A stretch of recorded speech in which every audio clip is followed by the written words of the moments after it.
All righty. Good morning, all. My name is Justin Fitzpatrick. I serve as the Membership and Communications Coordinator for United Partners for Human Services. And we are so excited and happy to host another one of our workshops here via Zoom. We are joined by none other than Sha'Ron James. She is an attorney at Gunster Law Firm, and she will be presenting our contract review and management workshop today. And through this workshop, we wanted to ensure that our members have the resources and tools and understanding how to develop contracts, understanding legal jargon, as well as you write the contract, how can you ensure that you are doing everything from an ethical and compliance standpoint to ensure that you succeed and accomplish everything within the contract that is given or that you sign on to within your organizations. So without further ado, I will pass off this microphone and this time to our featured presenter, Sha'Ron James. Good morning, everyone. It's a pleasure to be here. While I'm talking with you, I'm going to begin sharing my screen. Can everyone see the title screen? Again, I am Sha'Ron. Thank you. I am Sha'Ron James. I am an of-counsel shareholder with the statewide law firm of Gunster. I have the pleasure of serving on Gunster's government affairs team. And as Justin mentioned, I've been involved with the local not-for-profit community for the past 20 plus years. And it is a pleasure for me to present contract management planning for risk and reward. So today we're going to kick off what I hope to be a really interactive conversation about contract management, contract execution, and a couple things that we'll talk about. We'll talk about the relevance of the not-for-profit sector in contracting. We'll talk about contract basics, so some of the key terms and elements that are important when you're contracting. We'll talk about some of the legal and ethical considerations, as well as present some case studies for us to kind of open the floor for some dialogue about the challenges that not-for-profits face in contracting. So I'm going to go ahead and kick it off. I provided the overview. So first and foremost, one would ask, what is a contract? And so this particular definition of a contract is a pretty basic, simple definition. It is not the legalese definition of a contract that it took me a year of law school to try to unpack and understand. But in simple terms, a contract is a written or spoken agreement, especially one concerning employment, sales, or tenancy being a landlord-tenant type of relationship. And there are many others, and it's intended to be enforceable by law. And so I mentioned that I want our conversation to be somewhat interactive, so feel free as I'm presenting to use the chat. If you can think of other instances in which you as a not-for-profit organization have to contract. So I know one of the major areas, and I'll talk about this at length, is contracting with your funding sources. Those contracts are critical to the work that you do and your ability to carry out the mission, your very important mission to improve our community. I'll tell you from the outset that one of the greatest challenges and the differences in contracting from a not-for-profit standpoint is that typically and oftentimes, and unfortunately, we're contracting from a position of lack. That means that we're lacking resources, we're lacking people, we're lacking funding. And so when we have an opportunity to contract either with a funder or an independent contractor, or it's time for us to get a building and a space, we're approaching that contract from a deficit oftentimes because we're contracting from a position of lack. And so that concept or that idea and that mindset is something that we'll talk about. And it also is something that can sometimes create risk in our ability to contract effectively. So I'm going to touch on some of the key elements and contract clauses that you have run across and that you'll see. And also, to a certain degree, this portion of the workshop and conversation can be somewhat of a checklist for you as you are working to develop your own contracts or evaluating or interpreting contracts that you receive from others. So in order to have a contract in its most basic form, again, no matter what type of contract it is, there has to be an offer and there has to be acceptance. So you have to have a party that offers to do something, and then the other party accepts doing that. There also has to be what's called consideration, and consideration is there something of value has to be exchanged between party A and party B. That value can be financial, it could be funding, it could be a service, but there has to be, it could be a piece of property, but there has to be some type of exchange of something of value. So first there has to be an offer, there has to be acceptance, but there also has to be consideration. One of the third critical elements of a contract is that there has to be a mutual agreement. So you probably heard the term the meeting of the minds. So the two entities, the two organizations, or you and that subcontractor have to have a meeting of the minds. You're in agreement that you want to contract, you're in agreement as to what the value of is being exchanged. And that mutual agreement should be formal. It shouldn't be just words or text messages exchanged. There should be some formality to the offer, acceptance, consideration, and mutual agreement. So those are 4 of the elements. There are several others. Another one that I'll touch on is capacity. And what capacity is in order for this contract or this agreement to be legally binding, the person that is signing or the person that is agreeing has to have the capacity within the organization or from the organization to enter into an agreement. So if you think back to the language that may be in your bylaws, sometimes, and I know that as an organization, we, UPHS, helps and assists organizations that are in the human services area that run the gamut from very small grassroots organizations to large multi-city or multi-state organizations.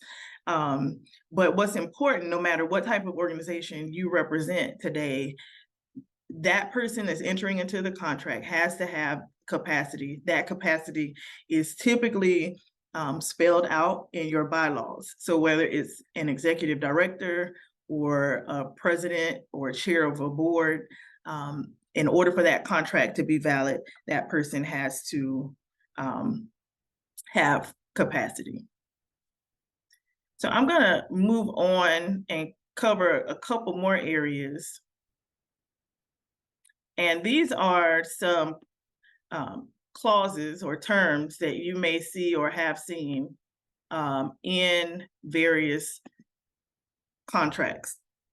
So I'll run through this list. I'll highlight some of them. And again, as we go through the workshop, please feel free to ask questions. Some we may hold until the end. But again, I'm going to cover some general areas and then look forward to opening the floor for some discussion. So these are some of the key terms and clauses that I'm sure you've seen in contracts. And I'm thinking about the work that I've done with some of you on the call and other organizations, some of the contracts that you're currently under with some of the major local funding sources. Many of these terms are in there. So typically there's the purpose of the agreement. Why are we entering into this contract? It's important to have the term of the contract or agreement, and that is critical. Is this a 3-month term contract? Is this a year-long term contract? And it's also important that you cover the termination. So what things can be done? Is it for cause or not for cause that would allow us to end this agreement? That is critical to be in the contract. Also, funding and payment. So how much am I going to receive? So if this is a funder, is this $150,000 funding for the services that I've agreed to provide? And how am I going to be paid? Is this going to be paid monthly, quarterly? One of the critical terms that is really important, especially to many of you on the call, is what's considered a cost reimbursement payment. And some of you are working on contracts right now that have cost reimbursement.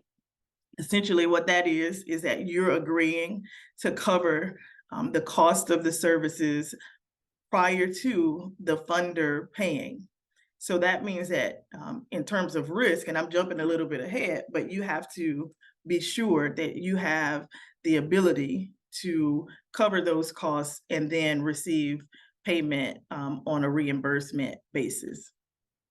A couple other key terms. So indemnification is something that I'm sure you've seen in your contracts. Indemnification basically says that you agree that to essentially hold harmless, or the entity that you're contracting with is not liable for anything that may happen, or certain things that may happen during the term and the course of the contract. Most contracts that you'll enter will have that. If you are writing a contract, say you're writing a contract, or you have a contract with a subcontractor or an independent contractor, or you're collaborating with another not-for-profit, you want to make sure that you have a clear indemnification clause so that you lessen the risk of liability that may flow to you based upon that other entity's conduct. And I can unpack that a little bit more if needed. Couple others I'll highlight. Conflict of interest. Conflict of interest is something that is also important. You'll see that you want to make sure that whomever you're contracting with is not putting the project or the program at risk because they have some financial interest in what's happening. Again, most of our government funders will have a conflict of interest clause. Also, government funders will have really detailed reporting and accountability clauses in the contract. And all of you know that essentially when you write for funding, we'll use a grant, for example, you're asked to clearly spell out with some degree of specificity exactly what it is that you're doing, and also how you're going to measure those things. So how many people are you touching? How many people are you feeding? How many people are you providing counseling services for? And there's also some degree of measure in terms of quality. And so oftentimes those reporting and accountability measures become a part of the contract.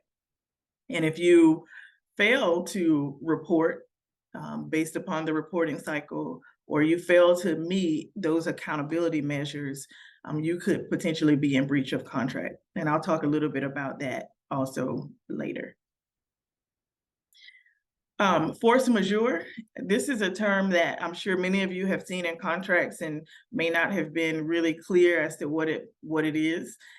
It really became a central issue during COVID. Force majeure, and also during hurricanes for our area.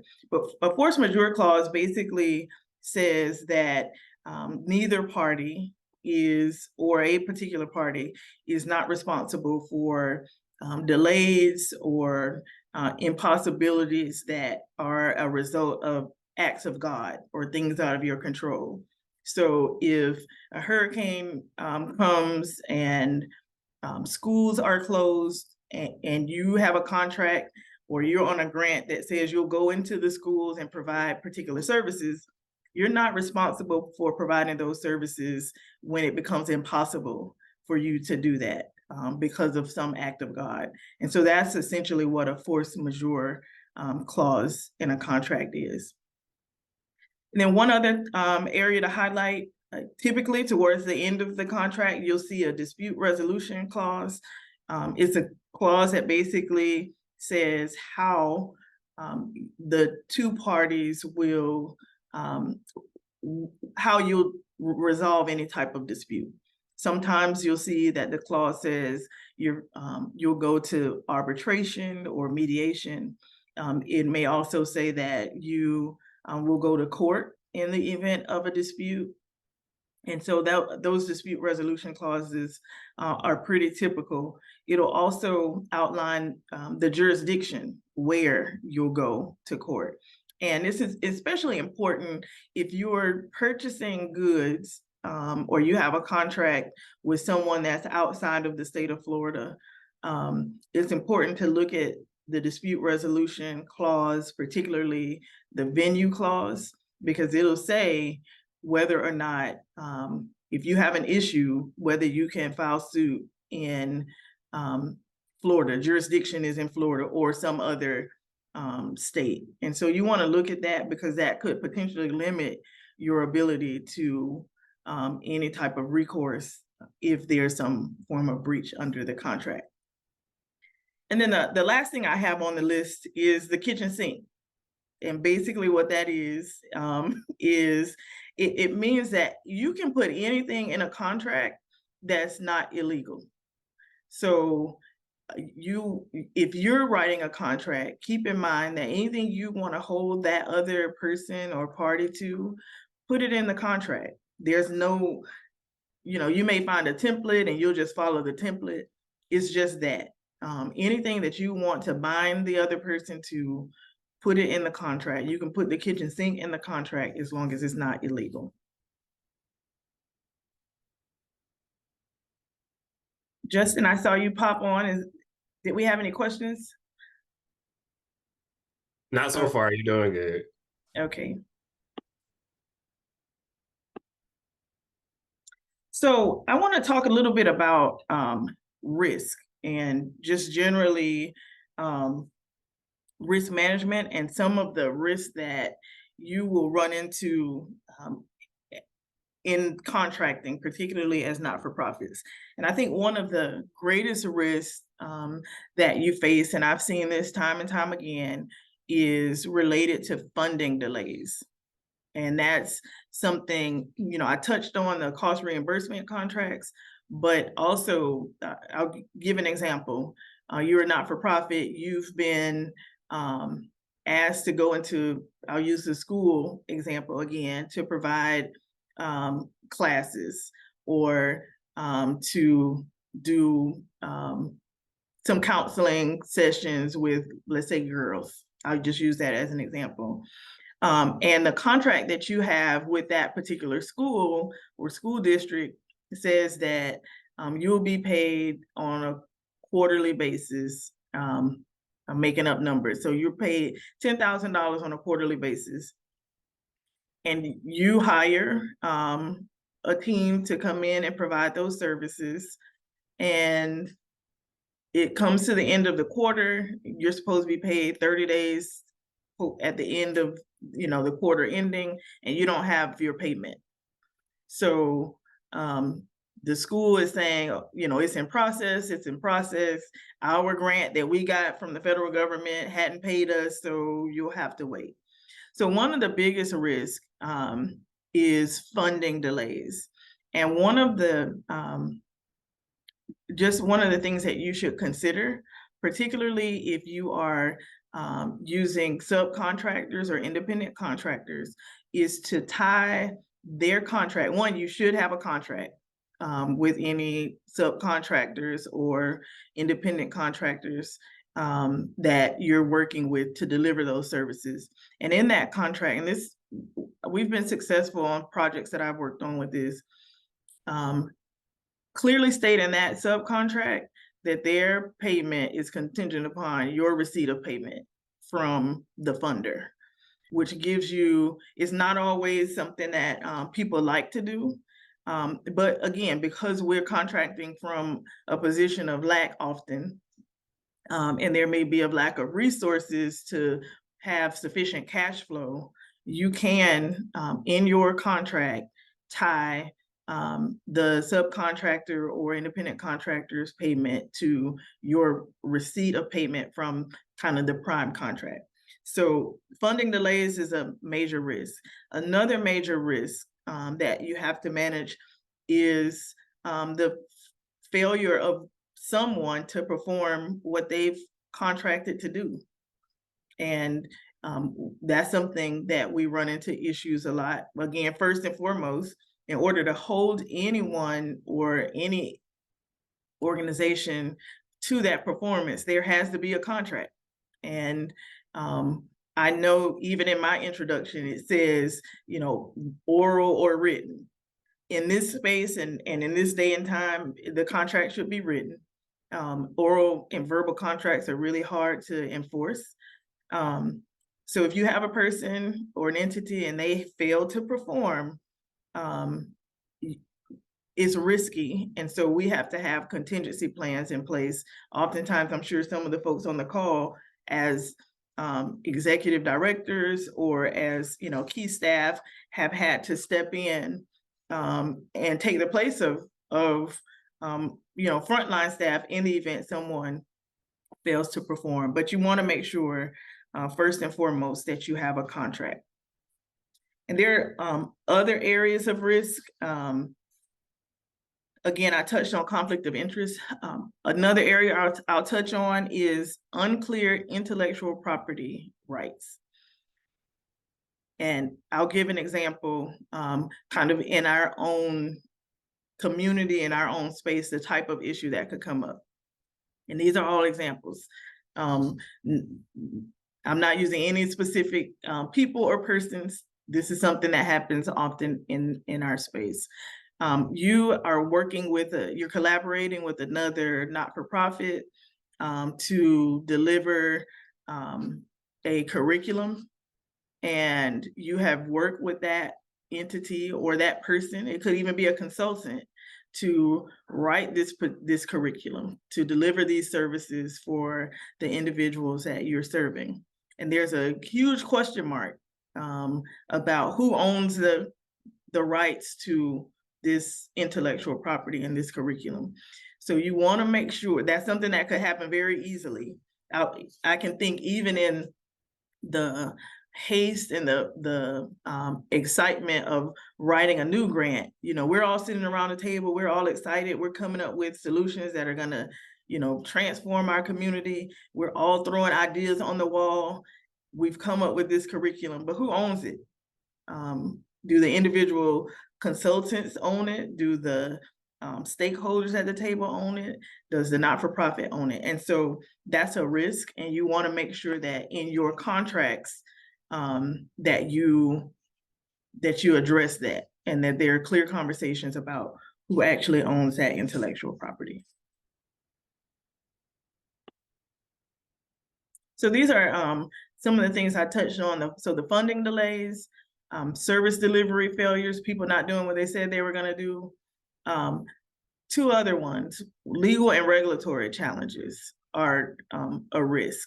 So we all have really good intentions about the programs and the projects and the work that we're doing.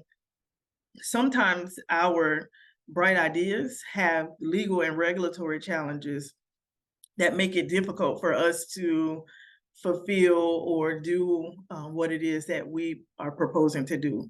So an example I'll give is in the space that I work in. So I own Impact Foods, which is a social impact company that works in food deserts and food insecurity.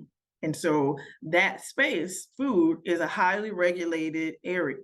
And so no matter how great an idea we may have about how we'll address food insecurity and food delivery, we had to be very clear about the legal and regulatory challenges, or those legal and regulatory challenges could come back to bite us.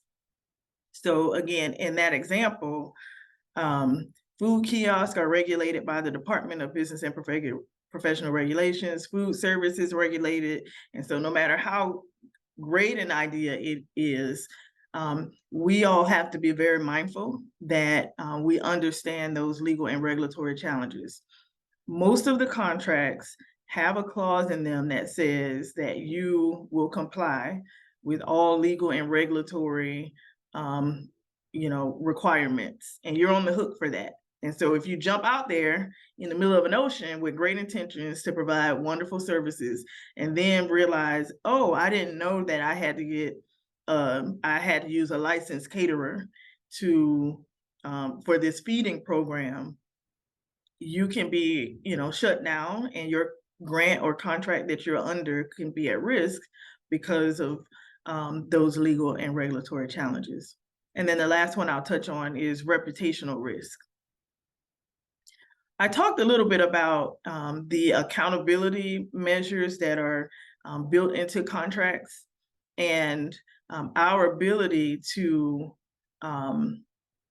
fulfill those accountability measures especially impacts our reputational risk. And as not-for-profits, again, often contracting from a position of a lack of resources, a lack of funding, our reputation is one of the most valuable things that we bring to the table as a part of that contract and consideration. So it's very important that we maintain our reputation so that we can be considered, and we can be we're able to get funding to fulfill our mission. And so you want to be very careful about who you're bringing to the table. Again, I'm using examples like subcontractors or stakeholder partners or employees, even board members, because the reputational risk, if you fail to fulfill your contract or you breach a contract, carries a lot of weight. So unlike the private sector where there's a lot of litigation that takes place, there's less litigation that takes place when there's a breach of contract in the not-for-profit space. But what it does is you will find out that all the funding dries up. They may not sue you for your failure to do the things under the contract, but they won't give you any more money. And so I think we've seen, even in our own community, where that position has been taken with some of the major funders locally, where yes, this entity was successful in winning a grant and got funding for this time period, but they may never receive funding again because of the reputational damage or reputational risk that occurred as a result of some failure under the contract.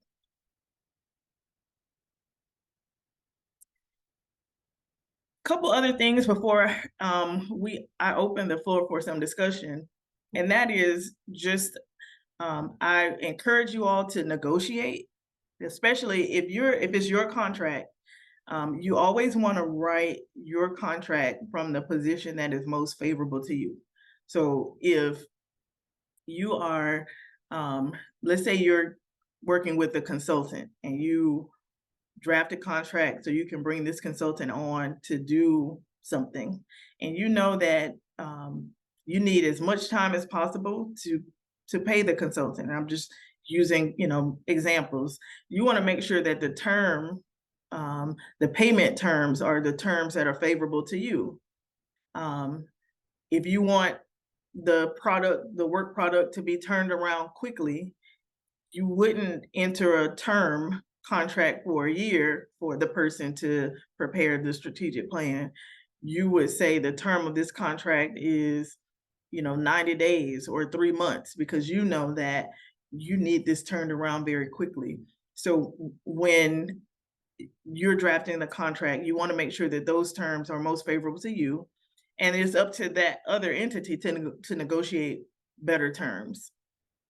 On the flip side, particularly if you have a contract from a funding source, I encourage you to try to negotiate. And we know that oftentimes, they're presenting you with a contract. Every entity has the same contract, and they present it to you in a way that says there's no way to negotiate. You can't change any terms. I would encourage you to try. All they can do is tell you no. And so feel free. I think you should begin to kind of review the contract first, because sometimes we may get a contract from a major funder and you just sign the contract. You're so glad that you were awarded, $200,000 to do this program. You just sign the contract and send it back. Review the contract thoroughly. If there are terms that are not favorable to you, be transparent about it. Again, the worst thing that can happen is that they'll say no, and you move forward with signing the contract that they presented. But definitely don't forget to try to negotiate. So monitoring and compliance. This is another major area, and this is more on the contract management side of the conversation that is very, very critical. And so from a monitoring and compliance standpoint, when we enter into contracts, particularly with the government funders and major funders, there is an expectation that you will monitor that contract very closely. You will adhere to the reporting requirements under that contract, and you'll comply with the terms of the contract. And in order to do that successfully, you often need someone within your organization that's dedicated to the monitoring and compliance. They will ensure that everyone on the team knows the dates that the reports are due. They will ensure that everyone on the team is collecting the data that's necessary. They will be in communication with the team leads and maybe the contract manager that's a part of the other entity. And so you want to make sure, again, that you have someone that is clearly dedicated to monitoring the contract and compliance. You don't want to wait until you get too far into the contract to find out that it's impossible for us to comply because we didn't prepare our survey correctly on the front end. We didn't collect the data from the parents at the beginning to be able to measure the quality of the program at the end, because we didn't even give them, a survey on the front end. That's just an example. And so you want to make sure that after you've signed the contract, that you go through the contract with a really fine-tooth comb and understand what your monitoring and compliance requirements are, particularly on the data collection side. I think that's an issue that has really come back to haunt organizations, not being clear that they can be in breach of contract for failing to comply with the data reporting. And then that goes back to what I mentioned earlier, that can lead to reputational risk.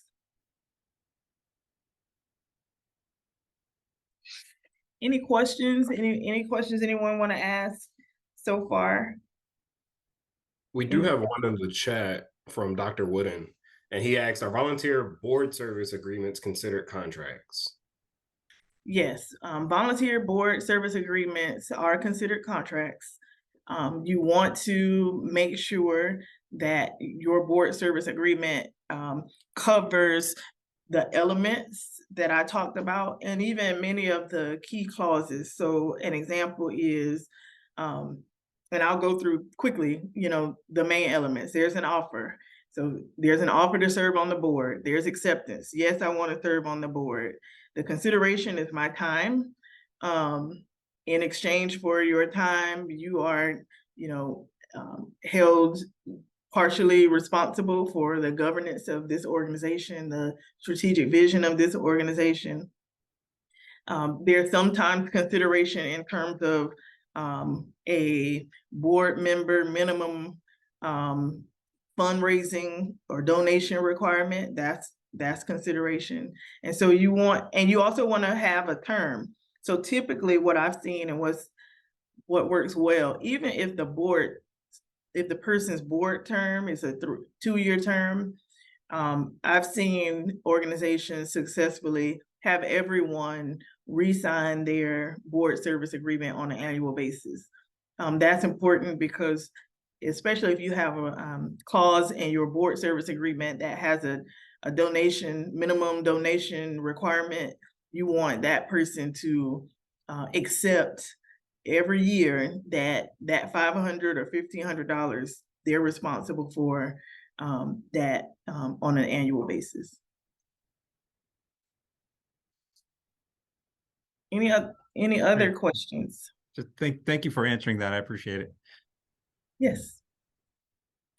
So a couple other things I want to touch on from a monitoring standpoint.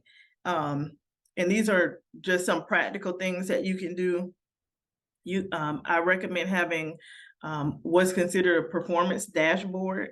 So something that visually shows at a glance what the contract performance metrics are and how you're doing over a period of time. That's something it's important to, one, show to your team members, but also board members, and it helps keep the team accountable for what it is that you're required to do. Another example would be if you're providing services and your contract says that you'll provide services to 50 youth, and at over a year-long period, and you get to maybe December and you're only at 38 youth, you want to be able to see that. Everyone should see that, and it should drive you to say, what do I need to do to get 12 more youth involved in order to meet the 50, the metric, the requirement of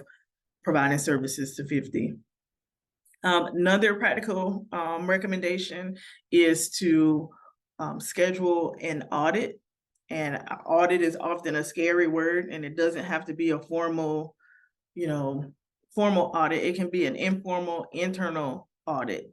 So as the executive director or one of the team members, maybe the person that's over monitoring and compliance, put on your calendar on a regular basis a review of all of your internal and external policies and requirements that will help add to the monitoring. And then the last two other things is you want to have a feedback mechanism, meaning you want to build in a way for stakeholders, team members, clients that you're serving to provide you with feedback. That's another way that will help ensure good monitoring and compliance. Again, you don't want to have a pre-survey and a post-survey, and then you don't find out until you present the post-survey that the parents hated the program. So you should offer some type of feedback throughout as a part of your monitoring and compliance that will help you get ahead of those issues before, again, presenting a post-survey to parents, and then it puts you at a point of non-compliance or reputational damage because of you not knowing ahead of time. And then the last practical thing is, especially for smaller not-for-profits, a document management system is helpful. And document management system is often thought of, again, as this big system. A document management, Google Drive is a document management system. And so for smaller not-for-profits, you want to have a place where you and team members have access to the critical information and documents and data. It helps with the tracking and reporting. And it doesn't have to be anything big, off the shelf. Google Drive works as long as you use it. Again, I've worked on teams, every aspect of a team, and I can tell you from my perspective, I'm horrible with Google Drive. I have a good friend that's on, she's probably laughing. I'm just not good at putting things in there. I'm good at looking at the things that other people put in there, but you have to have a commitment. Your whole team has to be committed to using that, and that's something that will help with monitoring and compliance.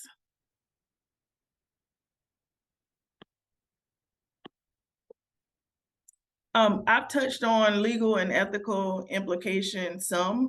The main legal implication to contract management execution is breaching your contract. And again, hopefully we will continue to not see a lot of activity where there's litigation in the not-for-profit space, but it is possible. And it is possible. And you should always look at the contract from the perspective of, if I breach the contract, or if I enter into a contract with someone else and they breach it, am I able to sue them? Should I sue them? What are the pros and cons of doing that? What's the cost associated with doing that? One of the challenges for not-for-profits, especially with you wanting to sue someone, is if most of your income is grant or program funding, there's not a lot of space in your budget for filing suit against people. So you want to make sure that you do everything that you can on the front end. You want to plan for the risk and plan for the reward, because you don't have on the back end, the options for you can be somewhat limited. Again, same with the ethical implications, as I mentioned. The biggest one relates to reputational damage, and that many of you have worked years, some decades, building the brand of your not-for-profit, providing critical services to our community, and any ethical flaw, and sometimes the ethical flaw can be how you handle the fiscal aspect of the work, and the contract can have a detrimental impact and long-term impact. So you want to avoid that at all costs. So this slide just kind of covers some of the things I talked about, the consequences of a breach. There could be financial penalties where you may have a funder that wants their funding back for you fail to provide the services. It's clear you failed to provide the services, so there may be financial penalties. You could lose funding, as I mentioned before. And then the two on the end are, I think, the worst possibilities, and they're possibilities. You could lose your tax-exempt status depending on how you handled and managed that particular contract, particularly from the financial and fiscal standpoint. And then there could also be legal action taken against you for conduct or breaches of contract, etc. So I want to kind of pivot a little bit in the time that we have left to a couple case studies. And Justin, you tell me if you want to get the feedback via chat, or if folks can unmute and kind of give their thoughts and ideas. I'm huge on interaction, so definitely I would love to see people unmute. But I think there's a question here that we could utilize as a case study in a way from Leslie of Legal Services of North Florida. She said that nonprofits are often signing contracts with vendors, so repairs on buildings, technology, etc. These are often standard contracts, which the vendors say can't be changed. Some say that it's a corporate contract that they have no power to change. Other than walking away from a bad term, what are some suggestions that you have for negotiating with corporate vendors or contracted vendors in that way? So one of the suggestions I have is, one, kind of talk clause by clause or issue by issue. I'm unfortunately or fortunately, I'm big on kind of the walk away position, especially if it's a vendor where there is competition in the market. And so that's something that you have a lot of leverage there.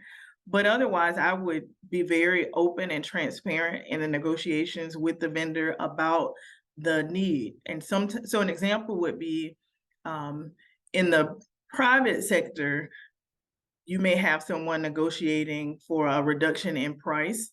And private to private business, it may just be, I think the price is too much. But as a not-for-profit, when you're negotiating, you should be very transparent about the fact that a reduction in price helps you fulfill your mission, that there could potentially be other things that you can do for that vendor in terms of exposure, in exchange for, a long-term relationship that's beneficial to both.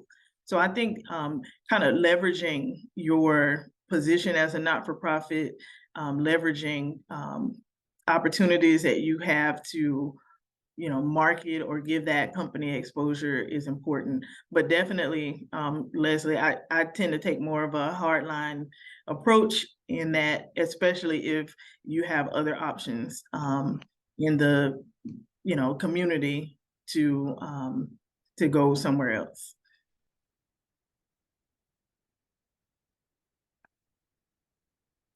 And knowing Leslie and who is a wonderful attorney, do you have any suggestions for the group?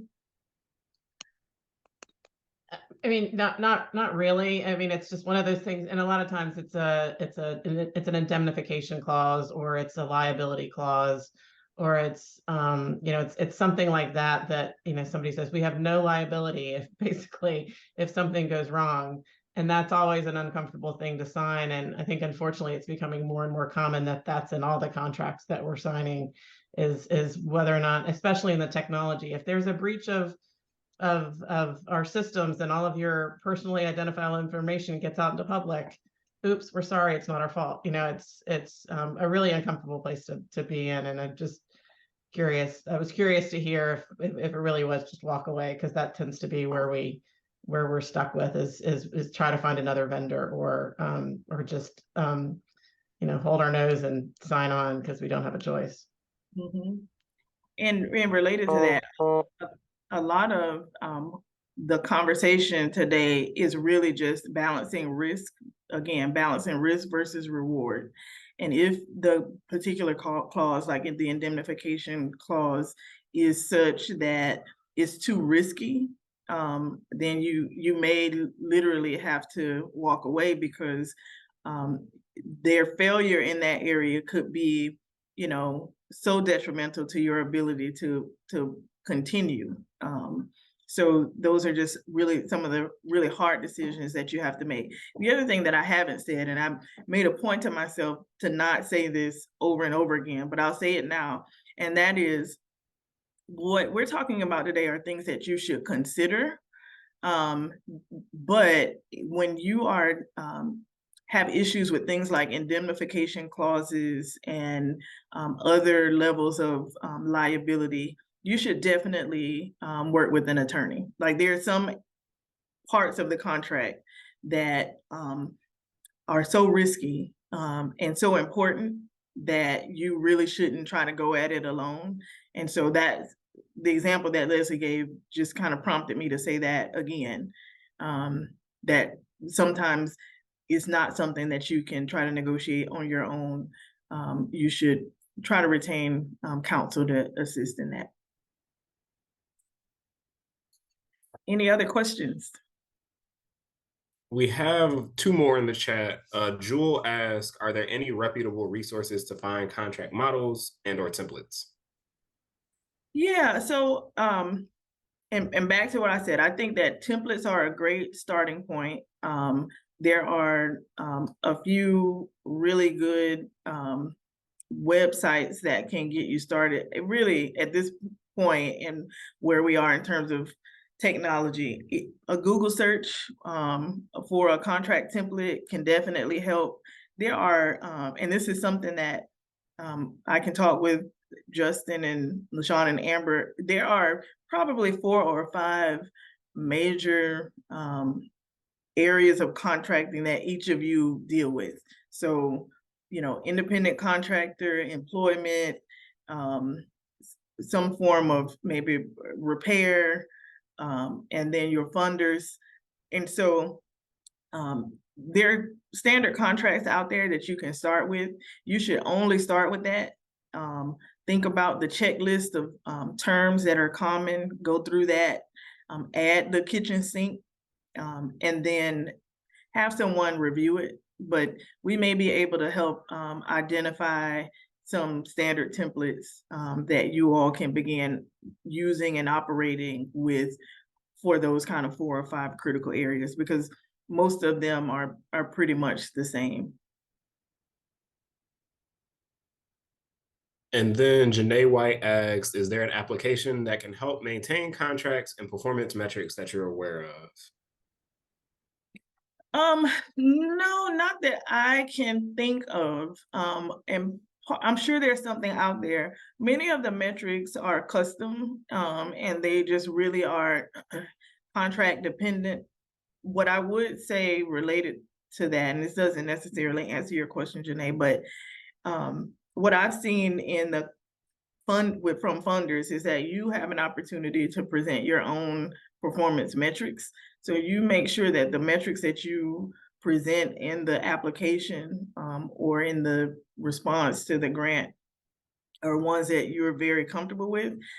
And honestly, especially with some of the local funders, I haven't seen a tremendous amount of pushback on the metrics. Like you say, this is what I'm going to do, and this is how I'm going to measure it. And a lot of them say, okay, that's great.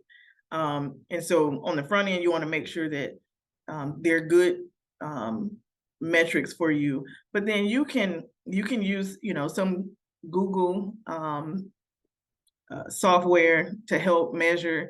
You can do pretty much old school spreadsheet to kind of monitor, but I can't think of any specific software out there that I'm aware of, but I don't mind taking a look and seeing what I can find and getting back to you, Janae. And I would love to add on to your answer, Sha'Ron. I would say Excel is definitely one that I've utilized when I've worked on contracts in the past. It does, again, depend on your deliverables within that contract and the metrics that they're looking for out of that and what you all agree to within that contract.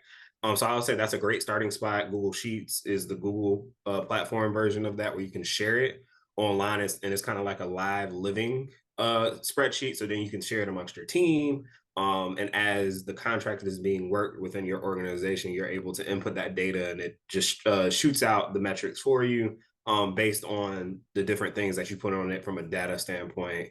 But with my last organization, myself and our data analysts at that organization, we were able to come together and create a platform to track exactly what we needed for a state contract that we were working for.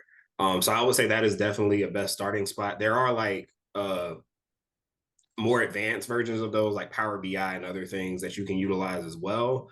But I would say definitely Excel is a great starting spot if you are just trying to get your hands around data and really trying to track those metrics and how you want to go after it. So, and looking at the clock, we only have about 5 minutes left.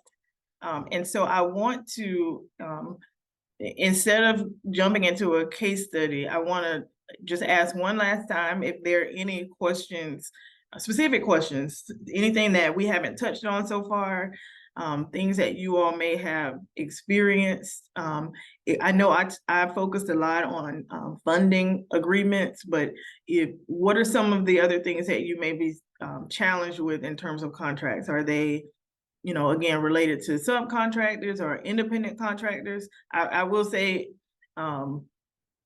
another thing that I've seen a lot of, and this isn't just a legal conversation, but one that involves your accountant, is the notion of the difference between an independent contractor and an employee. That's something that probably deserves its own training if you all haven't had it. It is a place of risk, I think, for not-for-profits. Again, when contracting from a a position of lack.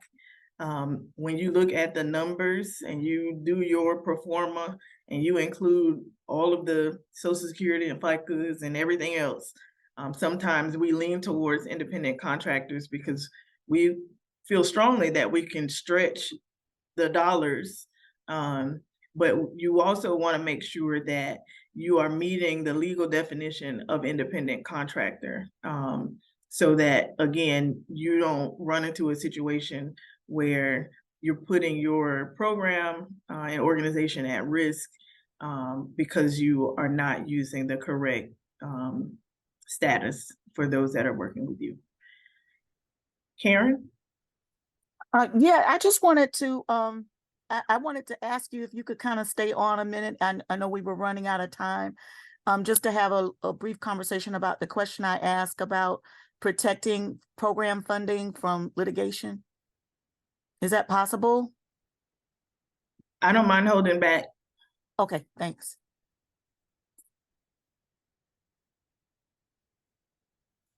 Well, Justin, I think we're at 10:58. So in terms of conclusion and wrap up, it's been my pleasure to talk with you all about contracting, contract execution, contract management, and again, planning for risk and reward. And all of that takes place through your contract. And so again, make sure that the agreements that you have in place meet the elements of a contract, the legal elements of a contract. Take a look at those critical clauses that we talked about, and you want to read it from the standpoint of what's most favorable to you. If there's a term that is not favorable to you, do not be afraid to negotiate. And at the end of the day, you all provide the services that are needed to advance this community, and your reputation and the resources that you bring to bear are very important. And so we want to make sure that we protect those at all costs, whether that's financial, programmatic, or reputational. So thank you for coming today and learning more about contract management. And if there's ever anything I can do to help in the future, feel free to reach out. Well, on behalf of the UPHS team, we want to thank you, Sha'Ron, for presenting this, and thank all of our members for attending this wonderful session today. Based on the chat, there are a number of people who would love to get in touch with you, so we'll be sure to share this presentation as well as your contact information with them so that they may be able to ask you various questions around this subject. I believe that all of us have walked away better and more informed when it comes to this area within the work that we do daily. Just a brief announcement for everyone or organizations that are participating within Beer Festival that's upcoming this Saturday. You'll be receiving information regarding your roles in Friday's workshop at the Civic Center, which is tomorrow at 12 noon, throughout the day today. So please check your emails, stay on top of your emails of receiving some information that will be coming. But without further ado, please enjoy the rest of your day. Stay cool. It is very hot outside, so please stay cool and enjoy the rest of your week.